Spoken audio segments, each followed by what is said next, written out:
दोस्तों आप सभी का स्वागत है डीके जनरल स्टडीज़ में। दोस्तों आप सभी के लिए यहाँ पर प्रयोगशाला परिचालक साथ ही साथ पियून चौकीदार और स्वीपर का क्लास लेकर आया हूँ, जिसमें सामान्य विज्ञान के लगभग 40 प्रश्न मैं आपको बताऊंगा, जो कि काफ़ी इंपॉर्टेंट रहेगा आप सभी अभ्यर्थियों के लिए। जो भी अभ्यर्थी इसकी तैयारी कर रहे हैं, साथ ही साथ व्यापम या अन्य एग्जामों की तैयारी कर रहे हैं, उनके लिए भी क्लास काफ़ी इंपॉर्टेंट रहेगा। तो चलिए जल्दी से यहाँ पर क्लास स्टार्ट करते हैं। दोस्तों जो भी अभ्यर्थी चैनल में पहली बार आए, चैनल को सब्सक्राइब जरूर कर लीजिए। साथ ही साथ बेल घंटी के जो ऑल बटन उसको भी प्रेस कर ले, ताकि जब भी तैयारी से संबंधित या जॉब से रिलेटेड कोई नया वीडियो अपलोड हो तो उसका नोटिफिकेशन आप तक अवश्य पहुँचे। तो कंटिन्यू मैं आप सभी को यहाँ पर क्लास करा रहा हूँ। अलग से मैं प्लेलिस्ट बना दिया हूँ पियून और चौकीदार प्रयोगशाला का, तो आप जाकर देख सकते हैं। लगभग 40 से भी अधिक क्लास यहाँ पर मैं करा चुका हूँ। सभी इंपॉर्टेंट रहेगा, सभी बेसिक से लेके इंपॉर्टेंट क्वेश्चन है, तो आपके एग्जाम में आने की संभावना रहेगी। अच्छा लगे तो लाइक करिए और अपने दोस्तों के साथ शेयर करना ज़रूर ना भूलिएगा, क्योंकि यहाँ पर फ्री में क्लास आ रहा है, उसके बाद भी बहुत सारे अभ्यर्थी इंटरेस्टेड नहीं लेते हैं। तो कंटिन्यू यहाँ पर आप सभी को क्लास देखने को मिल रहा है। तो चलिए आगे बढ़ते हैं। यहाँ पर जो प्रश्न है, सबसे पहला विज्ञान के क्वेश्चन है, दूध की शुद्धता की जांच किस यंत्र से की जाती है? तो इसका आप ज़रूर नोट्स बनाते चलिए, क्योंकि बहुत ही महत्वपूर्ण रहेगा। जैसे जैसे आप नोट्स बनाते जाएंगे और उसमें आपका तैयारी भी होती जाएगी और साथ ही साथ याद भी होते जाएगा। तो इसी तरह क्वेश्चन पूछा जाएगा कि दूध की शुद्धता की जांच किस यंत्र से की जाती है? तो फाइडोमीटर है, मैनोमीटर, लैक्टोमीटर या यहाँ पर हाइड्रोमीटर। तो दूध की शुद्धता को हमेशा लैक्टोमीटर से मापी जाती है या उससे नापा जाता है। तो यहाँ पर सी वाला ऑप्शन सही हो जाएगा। अगला है खाने का सोडा, मतलब बेकिंग सोडा। खाने के सोडा को क्या कहा जाता है? Baking soda. इसको भी आपको याद रखना है। यहाँ पर क्वेश्चन खाने का सोडा का रासायनिक नाम क्या है, ये पूछा भी जा सकता है। साथ ही साथ बेकिंग सोडा का रासायनिक नाम क्या है, वो भी पूछा जा सकता है। तो सोडियम क्लोराइड, पोटेशियम यहाँ पर magnet, sodium bicarbonate, calcium bicarbonate. तो इसका राइट आंसर यहाँ पर सोडियम बाइकार्बोनेट। तो यहाँ पर आप इस चीज़ को ध्यान रखिएगा, जहाँ पर बाई शब्द इस्तेमाल हुआ हो तो सोडियम बाइकार्बोनेट ये इसका आंसर हो जाएगा। तो सी वाला इसका राइट आंसर हो जाएगा। खाने का आप सभी को मालूम होगा, सभी के घर में इसका इस्तेमाल किया जाता है, जो खाने का सोडा होता है, जिसको बेकिंग सोडा कहा जाता है। अगला है मानव का सामान्य रक्त शुगर शर्करा स्तर कितना होता है? ये भी क्वेश्चन इंपॉर्टेंट है, पूछा जा सकता है। तो मानव का सामान्य रक्त शुगर जो स्तर कितना होता है? तो चलिए इसको देख लेते हैं। 150 से 200 मिलीग्राम डेसिबल, 80 से 90 डेसिबल, या 90 से 100 मिलीग्राम डेसिबल, या 10 के आसपास। तो सी हो जाएगा 90 से यहाँ पर 100 जो डेसिबल है यहाँ पर मिलीग्राम। तो ये वाला सी वाला ऑप्शन इसका राइट हो जाएगा। अगला है निम्नलिखित विटामिनों में किसकी कमी के कारण विलंबित स्कंदन तथा रक्त स्त्राव यहाँ पर होता है? तो कहने का क्या मतलब है कि किसकी कमी से, किस विटामिन की कमी से यहाँ पर विलंबित स्कंदन और यहाँ पर रक्त स्त्राव की यहाँ पर जो समस्या है होती है। तो चलिए देख लेते हैं। विटामिन के है, विटामिन ई, विटामिन सी या विटामिन ए। तो 4 का यहाँ पर सही आंसर ए हो जाएगा। विटामिन के की कमी से यहाँ पर जो स्कंदन की प्रक्रिया है रक्त की, तो यहाँ पर ए वाला ऑप्शन सही हो जाएगा, विटामिन के। अगला है पौधों में प्रकाश संश्लेषण के दौरान कौन सी गैस यहाँ पर निकलने वाली है या कौन सी गैस निकलती है? जब पौधों में प्रकाश संश्लेषण होती है तो कौन सी गैस निकलती है? तो हाइड्रोजन है, ऑक्सीजन है, नाइट्रोजन, कार्बन डाइऑक्साइड। तो इसका राइट आंसर यहाँ पर क्या हो जाएगा? तो इसका सही आंसर यहाँ पर बी हो जाएगा, ऑक्सीजन। तो यहाँ पर प्रकाश संश्लेषण के दौरान ऑक्सीजन गैस निकलती है, तो बी वाला ऑप्शन सही हो जाएगा। दोस्तों आप सभी तैयारी करते रहिए, क्योंकि बहुत सारे अभ्यर्थी ऐसे हैं कि बीच में डिले कर देते हैं तैयारी, कब एग्ज़ाम होगा तो पढ़ेंगे ऐसा करके। तो मैं आपको अभी बता दूं कि कभी भी एग्ज़ाम डेट आ सकती है, जनवरी लास्ट तक एग्ज़ाम हो सकता है या फरवरी में भी एग्ज़ाम इसका दिया जा सकता है। तो आप सभी तैयार रहिए और अच्छे से तैयारी करते रहिए, क्योंकि अचानक से यहाँ पर डेट आ जाएगा तो आप तैयारी नहीं कर पाएंगे, हड़बड़ा जाएंगे। अगला है BCG टीके किस रोग के विरोध के लिए लगाए जाते हैं? ये किसके रोकथाम के लिए लगाए जाते हैं BCG का टीका? आप सभी सुने होंगे, छोटे बच्चों को यहाँ पर BCG का टीका लगता है। तो हेपेटाइन, फेलियो, ट्यूबर क्लोसिस या मिजल्स। तो यहाँ पर इसका राइट आंसर ट्यूबर क्लोसिस हो जाएगा, सी वाला ऑप्शन सही हो जाएगा। अगला है पर्यावरण शिक्षा का कार्य है। तो पर्यावरण शिक्षा का कार्य क्या है? मनुष्य और प्रकृति के बीच सहसंबंधों की व्याख्या, धर्म और जाति के बीच सहसंबंधों की व्याख्या, मानव और समाज के बीच, मानव और विज्ञान के बीच सहसंबंधों की व्याख्या। तो पर्यावरण शिक्षा क्या है? तो पर्यावरण जो शिक्षा है मनुष्य और प्रकृति के बीच सहसंबंधों की व्याख्या, पर्यावरण शिक्षा का कार्य यहाँ पर होता है। अगला पर्यावरण संरक्षण हेतु चलाए जा रहे चिपको आंदोलन का संबंध भारत के किस राज्य से है? तो यहाँ पर देख सकते हैं पर्यावरण संरक्षण हेतु जो चिपको आंदोलन चलाया गया था तो भारत के किस राज्य से संबंधित था? तो जम्मू कश्मीर, तमिलनाडु, मध्य प्रदेश या उत्तराखंड। तो इसका सही आंसर यहाँ पर डी हो जाएगा। चिपको जो आंदोलन था यहाँ पर उत्तराखंड से स्टार्ट हुआ था। दोस्तों आप सभी के लिए जो भी अभ्यर्थी प्रयोगशाला प्रचारक की तैयारी कर रहे हैं उनके लिए यहाँ पर मैं 15 मॉडल गेसिंग पेपर लेकर आया हूँ, जो कि आंसर सहित आपको PDF मिलेगा, जो कि 15 बेहतरीन IMP मॉडल गेसिंग पेपर रहेगा। तो आपको उसके बारे में थोड़ा सा मैं बता दूँ।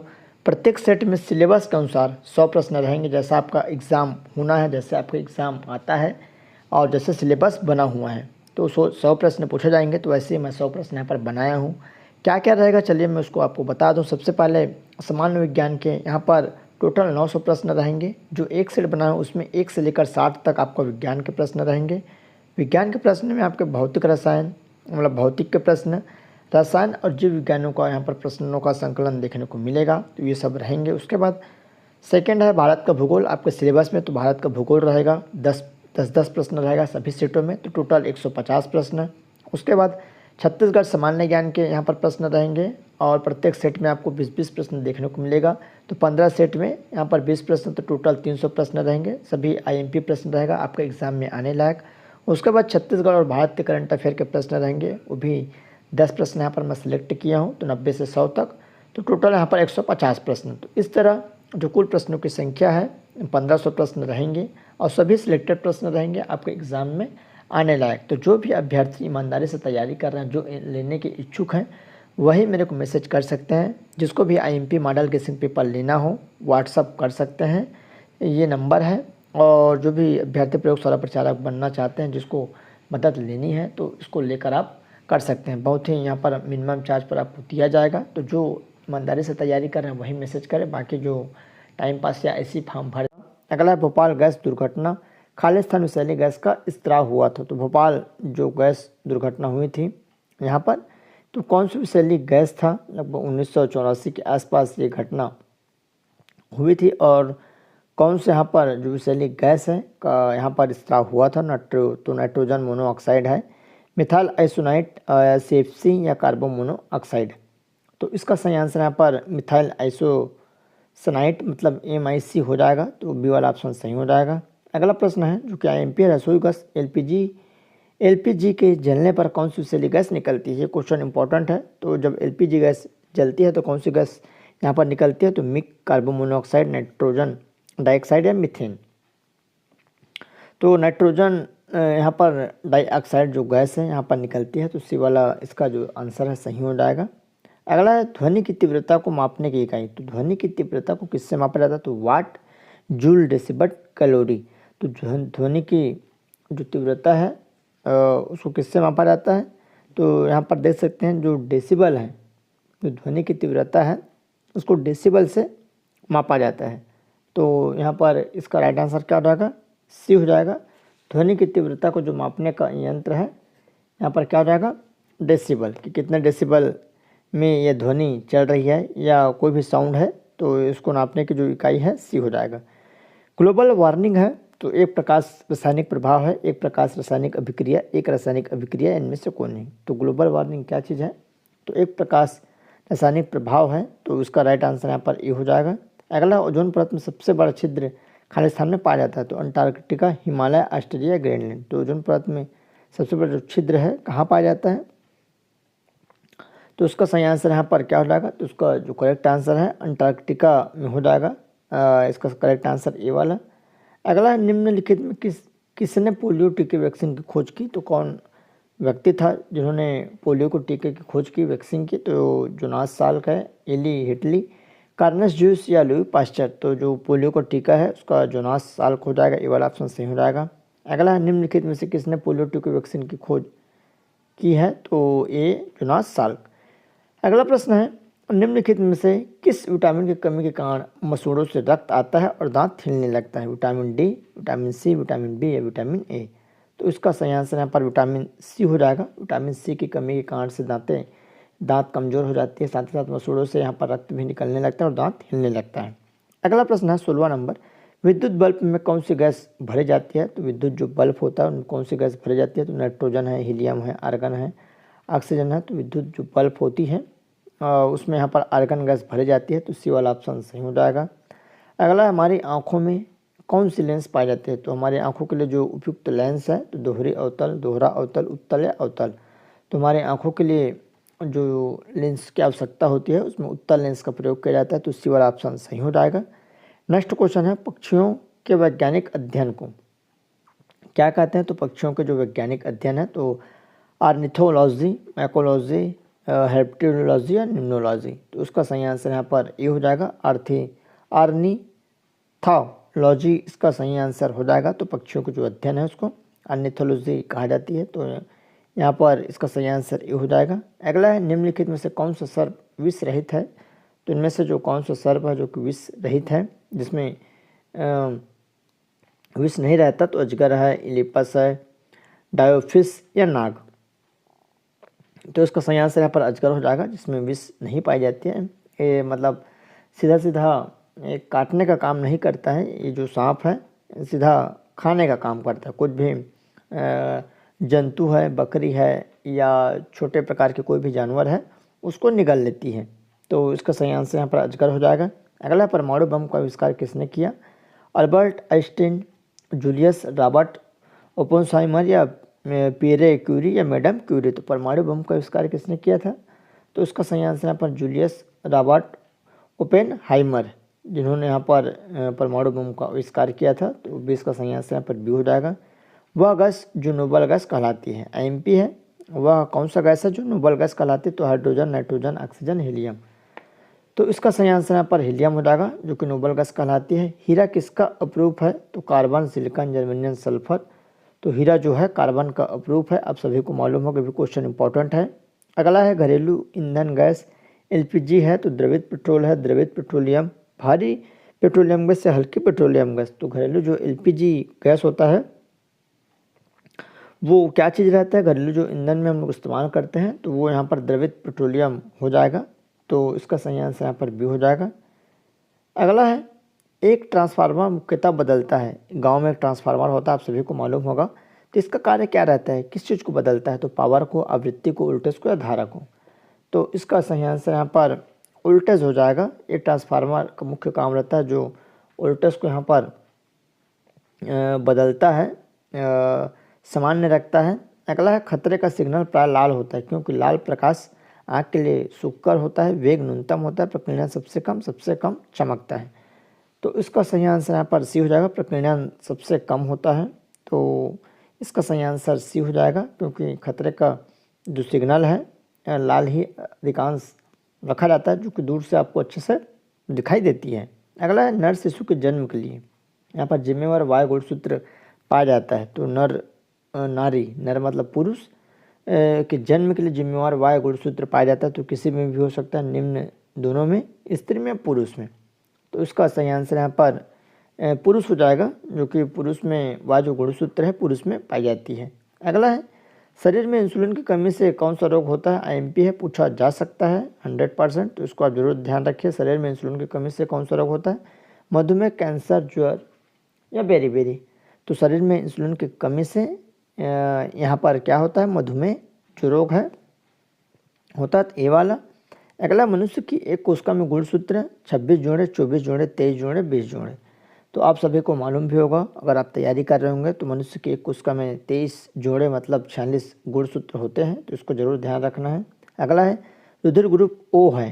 रुधिर ग्रुप जो ओ है बहुत ही इंपॉर्टेंट है। तो केवल बी रुधिर समूह के व्यक्तियों को दान कर सकता है, केवल ए रुधिर समूह के व्यक्तियों को दान कर सकता है, सार्वत्रिक अभिरहिता है या सर्वाधिक दान करता। तो रुधिर ग्रुप ओ क्या है? तो इसका सही आंसर यहाँ पर डी हो जाएगा, सार्वत्रिक दान करता। मतलब ओ ग्रुप, जो ओ ग्रुप के व्यक्ति हैं वह किसी को भी यहाँ पर ब्लड दे सकता है, खून दे सकता है, मतलब सार्वत्रिक मतलब सभी को दान कर सकता है। अगला, रतौंधी किसकी कमी से होता है? आईएमपी है, vitamin D, vitamin C, vitamin B या विटामिन ए। रतौंधी जो बीमारी है किसकी कमी से होता है? तो 30 का राइट आंसर यहाँ पर विटामिन ए की कमी से हो जाएगा। अगला, लंबी कूद लगाने वाले खिलाड़ी कूदने से पहले क्यों दौड़ता है? इंपॉर्टेंट प्रश्न है, जो यहाँ पर देख सकते हैं आप। लंबी कूद जो होता है उसमें खिलाड़ी दूर कूदने के लिए पहले दौड़ लगाते हैं। तो क्यों लगाते हैं? क्योंकि वह समय संरक्षण बनाए रखता है, क्योंकि वह ज़्यादा दूरी तय करता है, क्योंकि उसे समय की लब्धि होती है, क्योंकि दौड़ने से पहले उसे ऊर्जा लब्धि होती है। तो 31 का सही आंसर यहाँ पर ये हो जाएगा, क्योंकि वह संवेग संरक्षण बनाए रखता है। इसलिए यहाँ पर जो लंबी दौड़ने मतलब कूदने से पहले एक आदमी यहाँ पर दौड़ लगाते हैं। अगला है, एक वस्तु नियत चाल से एक वक्र पथ पर गति कर रही है, इसका त्वरण है शून्य, इसके वेग के समानांतर, इसके वेग से कोई भी स्वेच्छा कोण बन सकता है, इसके वेग के लंबवत। तो एक वस्तु नियत चाल से एक वक्र पर गति कर रही है, इसका त्वरण क्या होगा? तो इसका सही आंसर यहाँ पर डी हो जाएगा, इसके वेग के लंबवत है। अगला है, पारसेक मात्रक है। तो पारसेक किसका मात्रक है? दूरी का, समय का, प्रकाश की चमक का, चुंबकीय बल का। तो पारसेक जो होता है इसका सही आंसर यहाँ पर ये हो जाएगा, दूरी का मात्रक हो जाएगा। अगला प्रश्न है, निम्नलिखित में से वह उपकरण कौन सा है जिसका प्रयोग पवन के बल एवं वेग के मापन के लिए किया जाता है? तो पवन के जो वेग है और मापन के लिए जिसका उपयोग किया जाता है तो अमीटर है, इनोमीटर, अल्टीमीटर या ऑडियोमीटर। तो 34 का राइट आंसर यहाँ पर अनिमोमीटर हो जाएगा, जिसमें पवन के वेग एवं बल की मात्रा को यहाँ पर मापा जाता है। अगला है, बॉल बेरिंग का पहिया में कार्य होता है। तो बॉल बेरिंग जो बेरिंग होता है, बॉल बेरिंग, तो यहाँ पर उसमें पहिए में इसका कार्य क्या रहता है? तो घर्षण को बढ़ाने के लिए, गतिज घर्षण को स्थैतिक घर्षण में परिवर्तन करने के लिए, स्थैतिक घर्षण को गतिक घर्षण में परिवर्तित करने के लिए, या उपयुक्त में से कौन है? तो जो बेरिंग होता है उसका कार्य क्या रहता है पहिए में? तो चलिए इसको देख लेते हैं। इसका सही आंसर स्थितिक घर्षण को गतिक घर्षण में परिवर्तित करने के लिए यहाँ पर बॉल बेरिंग का उपयोग किया जाता है। अगला है, एक पिंड का संवेग, एक जो पिंड होता है उसका संवेग एक अदिश राशि है, एक पृथक्कीकृत तंत्र में संरक्षित राशि है, रैखिक गति के बल के समान। नीचे दिए कूट के प्रयोग कर यहाँ पर सही उत्तर का चुनना है, तो कौन सा इसमें सही हो जाएगा? 36 का सी हो जाएगा, 1 और 2 सही हैं। एक सदिश राशि है, एक पृथक्कीकृत तंत्र में संरक्षित राशि है। अगला है, एक व्यक्ति पूर्णतः चिकने बर्फ के क्षैतिज समतल के मध्य में विराम स्थिति में है। न्यूटन के किन नियम का उपयोग करके वह अपने आप को तट पर ला सकता है? तो पहला गति नियम, दूसरा गति नियम, तीसरा गति नियम, या पहला, दूसरा और तीसरा तीनों नियम। तो 37 का सही आंसर यहाँ पर डी हो जाएगा, पहला, दूसरा और तीसरा गति का नियम। यहाँ पर क्या बोल रहा है? एक व्यक्ति पूर्णतः चिकने बर्फ के क्षैतिज समतल के मध्य में विराम स्थिति में न्यूटन के किन नियमों का उपयोग करके वह अपने आप को तट तक ला सकता है? तो सभी यहाँ पर नियम हैं, सभी यहाँ पर फॉलो होता है। अगला है, जब कुएं से पानी के बाल्टी को ऊपर खींचते हैं तो हमें महसूस होता है कि बाल्टी, ये इंपॉर्टेंट प्रश्न है, क्या महसूस होता है? आप कुएं से अगर कभी भी पानी निकालेंगे, कभी आप प्रैक्टिकल कर देखिएगा, जब भी कुएं से आप पानी निकालेंगे, बाल्टी को ऊपर खींचते हैं तो आपको क्या महसूस होगा? चलिए मैं आपको यहाँ पर बता देता हूँ। पानी की सतह से ऊपरी भारी हो जाएगा, पानी की सतह से ऊपरी हल्की हो जाएगा, पानी के बाहर आकर स्थिति खुदेगी, पानी के बाहर आकर उसको द्रव्यमान से प्राप्ति होगी, तो पानी की सतह से ऊपर भारी हो जाएगा। तो यहाँ पर देख सकते हैं, जैसे ही आप उसको ऊपर खींचेंगे तो आपको भारी लगने लगेगा। तो ये वाला ऑप्शन सही हो जाएगा। अगला है, प्रेशर कुकर में खाना जल्दी पकता है, सभी को मालूम है, क्यों? तो उसका कारण क्या है? तो चलिए देख लेते हैं। अधिक दाब पर पानी कम तापक्रम पर उबलने लगता है, अधिक दाब पर पानी अधिक तापक्रम पर उबलने लगता है, 100 सेंटीग्रेड पर ही उबलता है, लेकिन अधिक दाब पर ऊष्मा की मात्रा अधिक होती है। कुकर के अंदर संवहन धाराएं उत्पन्न होती है। इंपॉर्टेंट प्रश्न है, तो उसका सही आंसर यहाँ पर क्या आ जाएगा? तो 39 का राइट आंसर यहाँ पर अधिक दाब पर पानी अधिक तापक्रम पर उबलने लगता है। तो बी वाला ऑप्शन सही हो जाएगा। अगला है, वायुमंडलीय दाब की रीडिंग में अचानक गिरावट इस बात का संकेत है। तो वायु दाब मापी जो यंत्र है उसकी रीडिंग में अचानक गिरावट होती है, तो ये मौसम के किस संकेत का रहता है? तो स्थिर तथा शांत होगा, वर्षा युक्त होगा, ठंडा होगा या तूफानी होगा। तो यहाँ पर 40 का जो राइट आंसर क्या हो जाएगा? तो उसका सही आंसर यहाँ पर तूफानी होगा। वायुमंडलीय जो दाब है उसमें जब रीडिंग में अचानक गिरावट हो जाती है तो तूफानी होगा। अगला है, कोई भी नाव डूब जाएगी यदि वह पानी हटाती है अपने, तो आप देख सकते हैं, कोई भी नाव डूब जाएगी यदि वह पानी हटाती है अपने आयतन के बराबर, भार के बराबर, पृष्ठ के बराबर या घनत्व के बराबर। तो इसका सही आंसर यहाँ पर आयतन के बराबर अगर हटाएगी तो वहाँ पर डूब जाएगी, ऐसा यहाँ पर बोला गया है। तो इस तरह आप सभी के लिए लगभग 41 क्वेश्चन कंटिन्यू क्लास आते रहेगा, प्रयोगशाला, प्यून, चपरासी इत्यादि का। साथ से साथ जो भी वैकेंसी निकलेगी उस सभी का यहाँ पर क्लास आपको देखने को मिल जाएगा। तो चैनल से जुड़े रहिए, चैनल को सब्सक्राइब कर लीजिए। जिस भी अभ्यर्थी को मॉडल गेसिंग पेपर लेना होगा मेरे को व्हाट्सअप कर सकते हैं। तो चलिए दोस्तों,